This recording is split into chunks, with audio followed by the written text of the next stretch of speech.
di mana memang penyuluh ini wajib untuk kemudian bisa melakukan pendampingan brigade pangan, karena salah satu dari tugas penyuluh ini kan kelembagaan petani, ya kan? Nah, kelembagaan petani ini saat ini yang didorong oleh Pak Menteri adalah brigade pangan. Kenapa? Ya, karena brigade pangan ini diharapkan bisa menarik anak-anak muda, gitu ya. Dan brigade pangan ini harapannya menjadi kelompok tani atau kelembagaan petani yang modern di masa datang. Lalu bagaimana dengan kelompok tani? Ya nggak apa-apa, kelompok tani tetap jalan, ya. Tapi konsep dari brigade pangan dan kelompok tani ini kan beda ya Bapak Ibu ya. Nah sehingga tetap kita ke depan mendorong untuk kemudian brigade pangan ini tetap harus bisa berjalan. Nah mau tidak mau pembentukannya harus segera dilakukan dan kemudian kita dorong ya Pak untuk kemudian bisa segera mendapatkan alsintan. Ini kesempatan yang baik, hari Selasa nanti Pak Dirjen PSP akan ketemu dengan brigade pangan, sehingga tentu saja disiapkan, begitu ya, Pak Kapusra dan Pak Kepala. Nah, rekan-rekan penyuluh juga harus wajib tahu terkait dengan brigade pangan, ya kan? Artinya sudah paham semua ya. Kalau Pak Arpani sih harusnya udah ngelotok ini sama Pak Haji ini ya. Sudah amat sangat ngelotok terkait dengan brigade pangan, begitu ya. Nah intinya brigade pangan ini walaupun ya kita mendorong anak-anak muda, tapi kalau ada kondisi di mana di daerah tersebut tidak ada petaninya, ya nggak apa-apa, anggota Poktan ini bisa didorong juga untuk menjadi brigade pangan, ya seperti itu Bapak Ibu. Karena ada beberapa kondisi, misalnya di Kalimantan Tengah, apalagi dicetak sawah rakyat, begitu ya, dicetak sawah rakyat, brigade pangannya atau petaninya itu jarang, maka kemudian bisa didorong petani yang ada, Poktan untuk menjadi brigade pangan, seperti itu. Nah, tugas dari Bapak Ibu semua adalah melakukan pendampingan, ya pendampingannya ya semuanya, artinya harus bisa memfasilitasi brigade pangan ini untuk terus tumbuh, berkembang dan berkelanjutan. Mereka butuh inovasi, berikan. Ya, artinya inovasi sambungkan dengan pusat pelatihan, atau sambungkan dengan BRMP, atau sambungkan dengan SMKPP, misalnya seperti itu. Mereka butuh kur, ya fasilitasi, sambungkan dengan direktorat pembiayaan, sambungkan dengan perbankan dan lain-lain. Mereka butuh off-taker, mereka harus jual gabah mereka, sambungkan dengan Bulog. Seperti itu ya. Nah sehingga tentu saja saya sangat berharap ya rekan-rekan penyuluh baik itu di provinsi, kabupaten, kecamatan ini harus kerjasamanya sangat baik dengan mitra-mitra kita semuanya, dengan BWS ya, itu harus sangat baik ya, karena banyak kondisi-kondisi banjir ya, kemudian dengan Bulog sebagai off-taker, kemudian off-taker lainnya juga demikian ya, kemudian dengan swasta misalnya seperti itu harus bagus ya, termasuk juga dengan pemerintah daerah hubungannya harus harmonis dan harus baik ya, karena saya tidak ingin mendengar Bapak Ibu semua, dan saya yakin sebetulnya itu tidak terjadi, itu mungkin biasanya terjadi pada masa transisi saja ya, ketika rekan-rekan penyuluh sekarang tiba-tiba menjadi, sebetulnya beritanya tidak tiba-tiba, tapi kan merasakannya ini kan baru sekarang ini ya, rekan-rekan penyuluh tiba-tiba langsung cabut gitu ya dari dinas, atau yang kerasa mungkin yang di dinas provinsi ya Pak Rifi ya, karena berpindah kantornya dari dinas ke BRMP. Nah mungkin dari rekan-rekan dinas ini merasa bahwa wah susah lagi nih, gimana lagi nih, akhirnya ada berita-berita di bawah, wah penyuluh ini sekarang kurang koordinasinya ya. Nah, tapi nggak apa-apa Bapak Ibu, nggak apa-apa. Artinya itu saya sangat yakin tidak terjadi. Seandainya ada pun, itu hanya kasus saja, tidak semuanya seperti itu. Nah, justru kita harus menunjukkan bahwa koordinasi kita dengan semua pihak itu harus baik. Selevel Bu Arini, ya, Ketua KRC dan Katimker, itu sebenarnya sudah sejajar dengan Kepala Dinas Provinsi. Harusnya seperti itu ya. Kemudian para Katimker di kabupaten atau kota ini juga harusnya sudah sangat pede dan sejajar dengan kepala dinas kabupaten atau kota ya.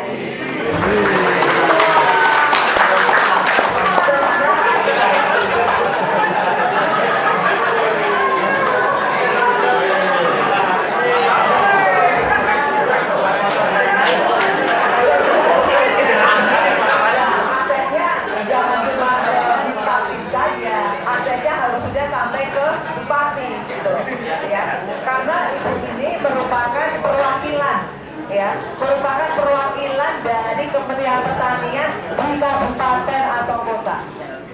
Itu setara itu dengan kepala dinas. Ya, jadi koordinasinya ya harus berani menghadap bupati. Itu harus seperti itu. Jadi posisi Bapak Ibu semua secara koordinasi itu sebetulnya sekarang sudah banyak naik kelas, ya. Dan Bapak Ibu harus pede, ya harus pede, karena sudah merupakan bagian dari Kementerian Pertanian. Jadi Bapak Ibu semua ini adalah wakil, ya, dari Kementerian Pertanian di daerah-daerah. Ya, dan kemudian Kaptimker itu sudah setara dengan Kepala Dinas Kabupaten, Kersi setara dengan Kepala Dinas Provinsi dan sebagainya. Ya, sehingga koordinasi sinergi bagaimana komunikasi dengan stakeholder ya itu harus dikuatkan.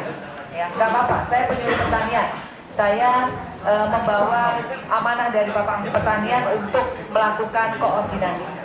Ya seperti itu, sehingga yang seperti tadi Bu Meli ya, jangan takut, ya jangan takut.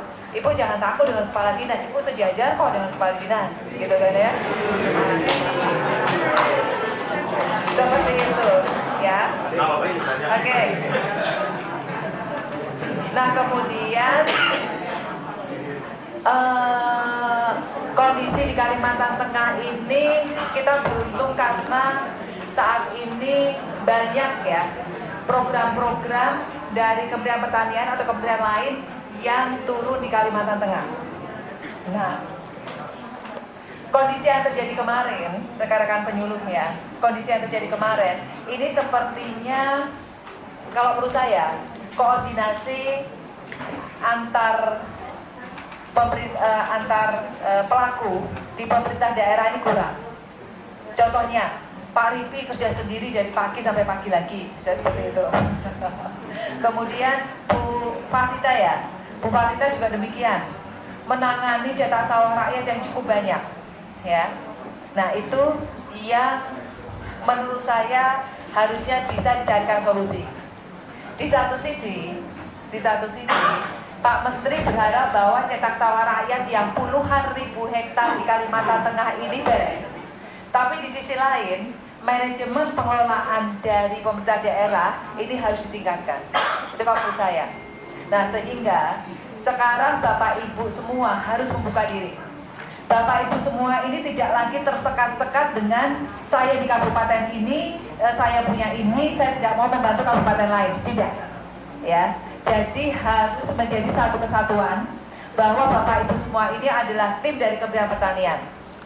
Saya membayangkan dalam waktu dekat ya, Pak Agus ya dari Kapuas ya, Pak Adi, Pak Catur dan Pak Adi dari Kapuas itu akan kerepotan. Karena apa? Karena cetak sawahnya 16.000 hektar ya, yang akan harus dilakukan pertanaman dan harus membentuk brigade pangan di sana. Pertanyaannya, ada nggak petaninya? Jangan-jangan nggak ada. Nah, kalau seperti ini, Bu Aryani, tolong ini yang menyelesaikan jangan hanya Pak Adi dan Pak Catur saja. Tolong dibantu dengan rekan-rekan semua. Ingat ya, rekan-rekan semua tidak ada batas lagi sekarang. Oh saya dari Katingan, berarti urusan saya Katingan. Kalau teman saya di Kapuas, kesusahan saya nggak mau bantu. Nggak boleh seperti itu. Ya, jadi harus saling membantu. Misalnya dari Palangkaraya, Bu siapa? Bu Kristina. Oh Bu Kristia, ya. Ternyata di Palangkaraya banyak anak-anak atau pemuda-pemuda yang nganggur yang mau jadi brigade pangan di Kapuas. Kenapa tidak? Kan Bapak, kan Ibu yang paling tahu, ya kan? Anak-anak muda di sana, kerjaannya apa dan sebagainya. Kan Ibu yang paling tahu. Nah Ibu komunikasi dijembatani ya Bu Aryani ya, supaya kekurangan tenaga kerja yang ada di Kabupaten Kapuas itu bisa ditangani. Ya. Nah, Pak Adi, mana Pak Adi? Pak Adi, ya. Pak Adi mau dibantu ini. Mau dibantu. Karena Bapak ini kan mau menggarap atau menanam 16.000 hektar. 16.000 hektar itu banyak loh Pak, ya kan? Itu lapangan bola aja ada berapa kali tuh? Ada berapa banyak itu lapangan bola? Menanaminya seperti apa? Bapak tidak akan bisa menyelesaikan itu sendiri. Ya, Pak Arpani sama Pak Haji, ya, di Dadahub dan di Kapuas Burung nggak akan bisa menyelesaikan sendiri. Tuh Pak Arpani makin kesini makin kurus, ya. Saya setiap kali ketemu Pak Arpani makin hari makin kurus. Tapi kalau ketemu sama Pak Haji makin hari makin gemuk. Jadi beda antara Pak Arpani sama Pak Haji. Kalau Pak Arpani ada masalah, pikir gak doyan makan. Kalau Pak Haji makannya tambah banyak. Bercanda ya Pak Haji ya. Oke, seperti itu ya. Sudah ya. Nah, Pak Adi itu nanti tolong dibantu Pak Arpani sama Pak Haji ya. Kalau misalnya memang tidak ada petani di lahan-lahan cetak sawah rakyat, tolong dicarikan dulu di kecamatan-kecamatan lain di Kabupaten Kapuas ya. Bapak harus bisa mengkoordinasikan itu. Jadi nggak lagi kita sekarang wah ini punya saya, masalah saya, kemudian yang lainnya tidak membantu. Nggak boleh seperti itu. Gitu Pak Adi ya. Kemudian yang di Pulang Pisau juga demikian, atau di kabupaten lain yang dekat juga demikian, ya. Kalau misalnya memang ada di kabupaten lain yang kemudian ada tenaga kerja yang mau kerja di Kapuas atau mau kerja di Pulang Pisau, tolong Bapak Ibu cari. Bantu rekan-rekan kita yang ada di Kapuas dan Pulang Pisau untuk ada yang mau kerja di sana.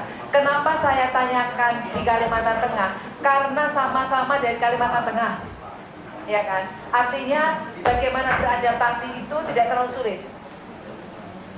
Beda kalau misalnya untuk kerja di Kalimantan Tengah, cetak sawah rakyat di tengah hutan banyak buayanya, saya datangkan anak muda dari Jakarta, langsung kabur dia, ya kan? Tapi kalau sama-sama dari Kalimantan Tengah sudah memahami kondisi agroekosistemnya, saya sangat yakin itu bisa, ya, ya. Kabur juga katanya. Ya nanti dicoba ya. Begitu ya Bu Aryani ya.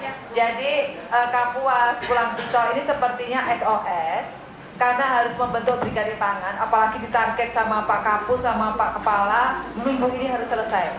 Itu sebetulnya Pak Arpani itu makin bingung itu. Itu kalau bisa duduk di belakang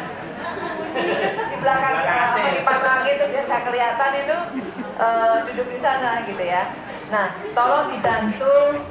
Mungkin ada anak-anak muda lainnya atau petani lainnya dari luar kabupaten yang kemudian bisa membentuk brigade pangan. Ya, seperti itu.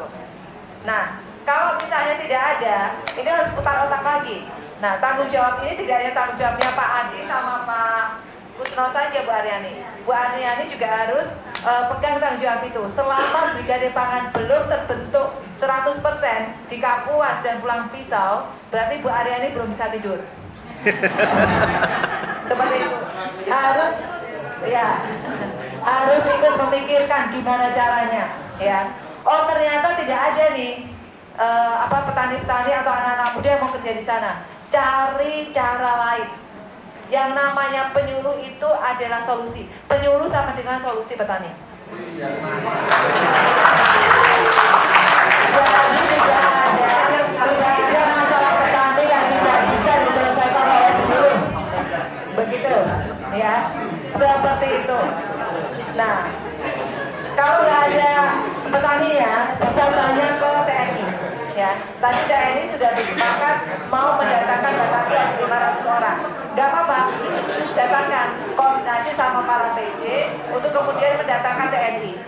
Atau misalnya ada perusahaan swasta mau investasi, Bapak Ibu kan kenal, ya, sama beberapa perusahaan swasta misalnya mau investasi di sana, mau tanam di sana, gak apa-apa, ditawarkan saja. Mau 10 hektar, mau 200 hektar, yang penting lahan-lahan cetak sawah rakyat tersebut harus ditanami, ya, harus ditanami. Karena apa? Investasi pemerintah dalam hal ini Kementerian Pertanian untuk cetak sawah rakyat itu sudah besar sekali. Plus banyak makan korban. Korbannya dulu calon dirjen Bu Rusnaim nggak jadi dirjen, ya. Sekarang dirjennya Pak Hermanto hampir setiap minggu kena SP Pak Menteri, ya. Kemudian belum nanti kalau misalnya ada kondisi-kondisi yang tidak tidak baik gitu ya, nanti bupatinya kena sanksi, kepala dinasnya pasti kena sanksi. Salah satunya sanksi tadi, ya, tidak akan ada mendapatkan bantuan dari Kementerian Pertanian selama beberapa waktu. Nah itu ada seperti itu. Nah sehingga saya sangat berharap Bu Aryani ini tidak hanya menjadi masalah Dadahub atau Kapuas Murung saja, atau Kabupaten Kapuas atau Kabupaten Pulau Pisau saja, tapi juga menjadi tanggung jawab semuanya Kalimantan Tengah.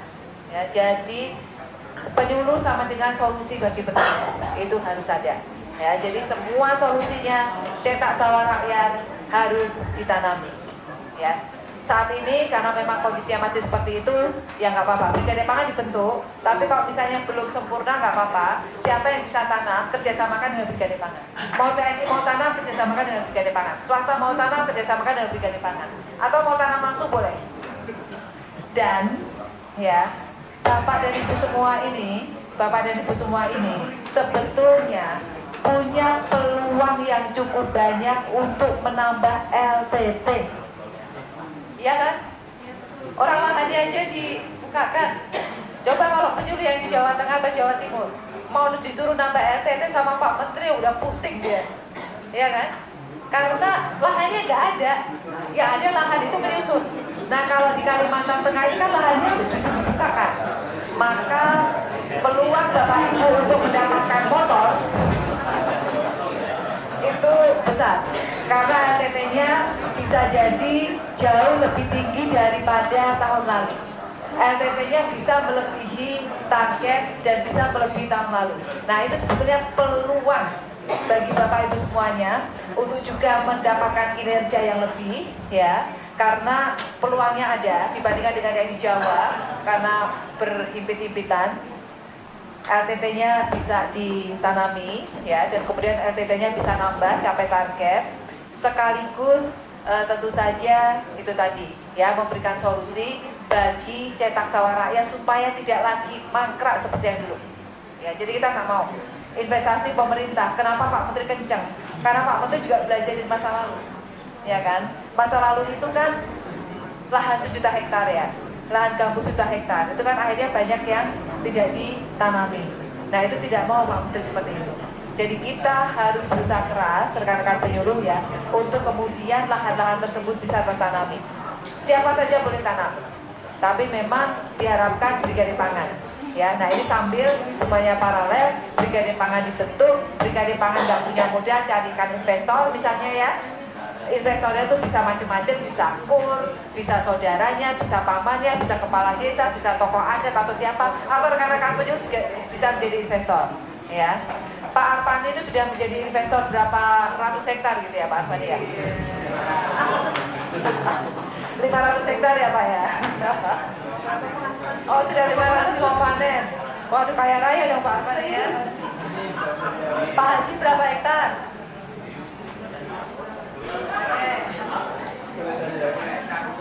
Jadi itu ya Pak Arpani, Bu Arpani, Bu Aryani ya. Jadi Brigade Pangan tolong dipecahkan secara bersama-sama. Nah sehingga kita berharap bahwa Bu Aryani, para Katimker ini terus berkoordinasi, kan bisa lewat Zoom meeting, ya, bisa lewat Zoom meeting. Kemudian nanti terus masalah-masalah diselesaikan dan dipecahkan secara bersama-sama. Dan saya sangat yakin kalau rekan-rekan penyuluh ini bisa bersatu, saya sangat yakin itu tidak akan sulit. Ya, memecahkan masalah gak ada SDM di Kabupaten Kapuas dan Kabupaten Pulau Pisau, ya, seperti itu. Mudah-mudahan dari Palangkaraya ada, mudah-mudahan dari tempat lain juga ada yang mau ikut bekerja di Kapuas, seperti itu, ya. Itu ya Bapak Ibu semuanya ya. Itu terkait dengan Brigade Pangan. Nah selanjutnya saya mengingatkan. Alhamdulillah ini kan SK sudah diterima, gaji juga sudah diterima, begitu ya? Sudah semua ya? Tadi yang kurang tadi kenapa Pak?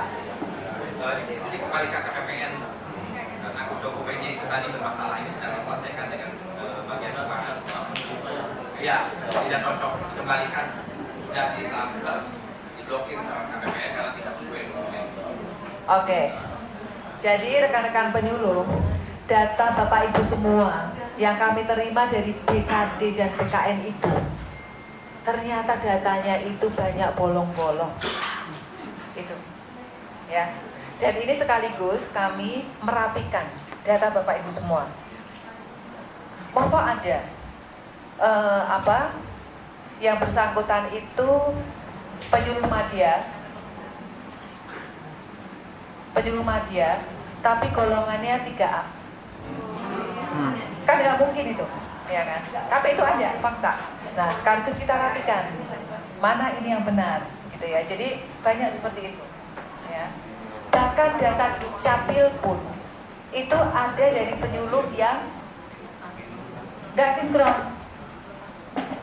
Ada namanya Pak Yanto, ya. Bukan Mas Yanto ini ya. Ada Mas Yanto. Ada Mas Yanto juga soalnya ya. Ada namanya Mas Yanto. Mas Yanto itu, pada namanya cuma Yanto aja, Yanto gitu ya. Itu kan gampang ya. Dibukakan rekening berkali-kali nggak bisa. Akhirnya kita minta Mas Yanto itu ke Dukcapil. Ternyata di Dukcapilnya namanya Yanti. Itu betul.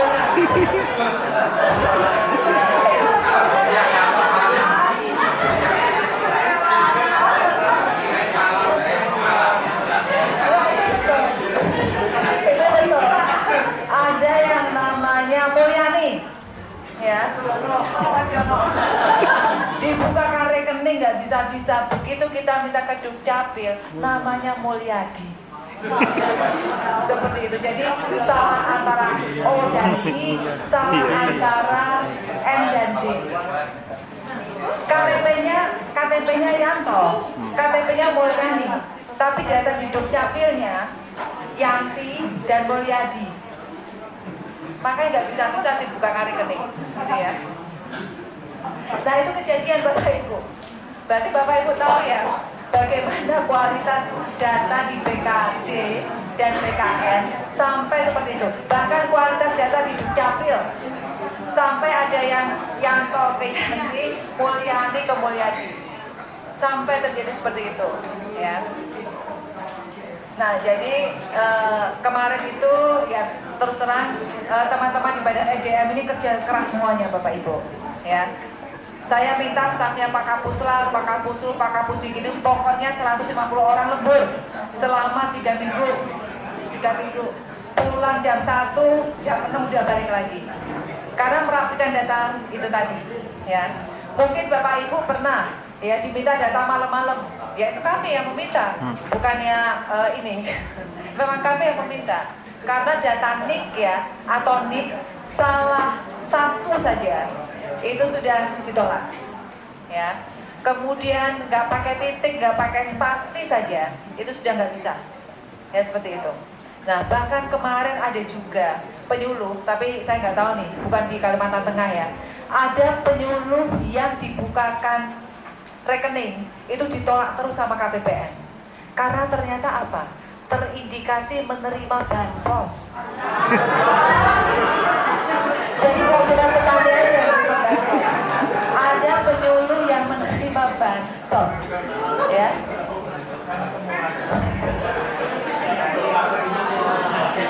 Ada di sini yang terima.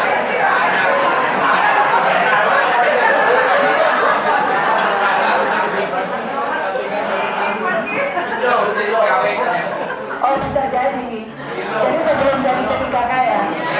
Sebelum jadi KK terus masih honor waktu itu dapat bansos. Ya, bisa jadi seperti itu. Nah, sehingga rekeningnya harus tutup semua. Jadi riwayat-riwayat masa lalu itu harus dikubur kalau terjadi seperti itu. Karena yang namanya ASN, PNS, P3K nggak boleh terima bansos, kan begitu ya? Itu nggak bisa, ya. Jadi begitu Bapak Ibu. Ya, jadi kami berjuang ini untuk kemudian rekan-rekan penyuluh ini bisa gajian. Nah, sehingga kalau misalnya ada yang misalnya kurang atau apa segala macam, ya ini nanti tolong dikomunikasikan kembali. Itu mudah kita ralat. Ya, karena ada juga yang usia single tapi anaknya 5. Saya juga heran itu, kok bisa ya?